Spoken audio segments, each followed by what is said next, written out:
They said the ocean would calm the storm. But what if the storm lives within the ocean? Avatar, The Way of Water is not merely a film. It is a second awakening. A breath pulled from the depths of something ancient, spiritual, and devastatingly beautiful. More than a decade has passed since we last walked the forests of Pandora. But now, we are no longer walking. We are swimming. We are diving. We are sinking into something deeper than land, deeper than memory. And at the heart of this journey is not a hero. It is a family. Jake Sully, Neytiri, and their children, born of war, raised in peace, hunted by a past that never sleeps. The Sully family carries the legacy of love and rebellion, of spirit and struggle, of a bond that refuses to break, no matter how far they run or how deep they dive. But they are not running from monsters. They are running from men. Men who wear metal and carry fire. Men who turn science into violence and beauty into currency. Men like Colonel Miles Quaritch, back from the dead, now wearing the very skin of those he once hated. A Na'vi body filled with a human's thirst for vengeance. Jake knows what's coming. He can smell the war in the wind. So he does the only thing a father can do. He protects. He gathers Neytiri and their children, and they flee the forest that once gave them life. They run to the sea. To the unknown. To the Metkayina, a water-dwelling Na'vi clan who live by the rhythms of tide and tradition. But water is not just a change of scenery. It is a test. They are outsiders now. Forest people in a reef world. Their ways are different. Their breathing is wrong. Their bodies don't move with the grace of the sea. And the Metkayina do not trust easily. Led by Tonawari and Ronal, fierce as tide and stone, the reef clan watches Jake's family with guarded eyes.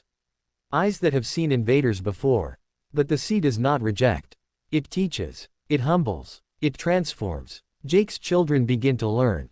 To dive. To ride the creatures of the sea, skim wings, and the mighty Tulkun, spiritual whales that carry generations of memory in their eyes. Loic, the middle child, wild, misunderstood, finds friendship with a Tulkun outcast, a mirror of his own pain. Kiri, the daughter born from mystery and grace, hears whispers from the very water itself. She belongs to it, though no one yet understands why. And Netayam, the eldest, carries responsibility like a shield, watching over his siblings with quiet strength. But the shadows find them still. Quaritch returns, not with diplomacy, but destruction.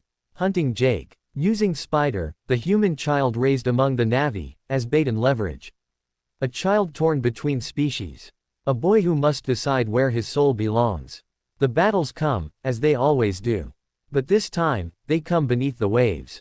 Ships burn, waters boil, screams echo through salt and blood.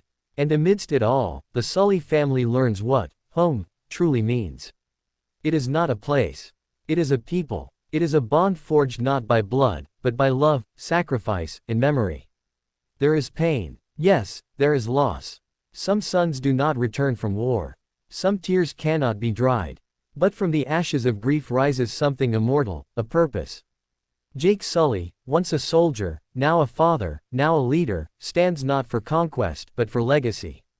Neytiri, whose bow once defended trees, now defends children. She rages with the strength of a mother mourning and a warrior reborn. Kiri, Loic, Netayam, Tuk, the future of Pandora lies in their hands. They are not just characters. They are symbols. Symbols of resistance. Symbols of hope. Symbols of what it means to adapt, to endure, to protect what cannot protect itself. And James Cameron, he does not simply direct this. He engineers it like a heartbeat. Every frame pulses with life, with color, with silence that roars louder than thunder. This is not special effects, it is special meaning. This is not 3D, it is three-dimensional humanity. And the oceans of Pandora, they are not fantasy. They are reflections of Earth. Of our own endangered waters. Of the cost of colonization. Of the recklessness of power. The film earned Oscar nominations. It became the third highest grossing film of all time.